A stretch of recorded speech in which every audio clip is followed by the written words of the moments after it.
Triprayar കിഴക്കേനട പൈനൂരിൽ car ആക്രമിച്ച് പണം തട്ടി. വെള്ളിയാഴ്ച വൈകിട്ട് 8:30-ഓടെ പൈനൂർ ആമലത്ത് കുളങ്ങര ക്ഷേത്രത്തിനു സമീപം കാറിലുണ്ടായിരുന്ന സംഘത്തെയാണ് മറ്റൊരു കാറിലെത്തിയ സംഘം ആക്രമിച്ചത്.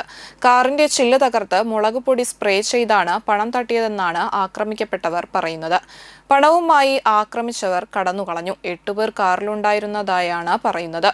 ഒരാൾ ബൈക്കിൽ ഇവരെ പിന്തുടർന്നതായും പറയുന്നുണ്ട്. 16 ലക്ഷത്തിലേറെ രൂപ നഷ്ടപ്പെട്ടതായി ഇവർ പറയുന്നു. പാലക്കാടുള്ളവരാണ് ആക്രമണത്തിന് ഇരയായവർ. ഓൺലൈൻ ട്രേഡിംഗിനായി ഇന്ത്യൻ രൂപ ഡോളറിലേക്ക് മാറ്റി നൽകാമെന്ന് പറഞ്ഞ് വിശ്വസിപ്പിച്ചാണ് ഇവരെ ഇവിടേക്ക് വിളിച്ചു വരുത്തിയതെന്നാണ് അറിവുള്ളത്. ആളൊഴിഞ്ഞ പ്രദേശത്ത് വെച്ച് സംഘം ചേർന്ന് ആക്രമിച്ച് പണം തട്ടുകയായിരുന്നു. സംഭവം നടന്ന ഉടൻ തന്നെ പോലീസ് സ്ഥലത്തെത്തിയിരുന്നു.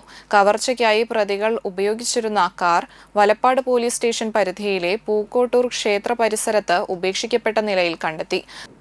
പോലീസ് വാഹനത്തിൽ ഫോറൻസിക് പരിശോധന നടത്തി തെളിവുകൾ ശേഖരിച്ചു. അന്വേഷണത്തിൽ ഇത് വാടകയ്ക്കെടുത്ത വാഹനമാണെന്നും അഴീക്കോട് സ്വദേശിയുടേതാണെന്നും കണ്ടെത്തിയിട്ടുണ്ട്. 8-അംഗ സംഘമാണ് കവർച്ചയ്ക്ക് പിന്നിലെന്നാണ് പ്രാഥമിക വിവരം. പ്രതികളെക്കുറിച്ച് വിവരം ലഭിച്ചിട്ടുണ്ടെന്നാണ് സൂചന. പോലീസ് അന്വേഷണം ഊർജിതമാക്കിയിട്ടുണ്ട്.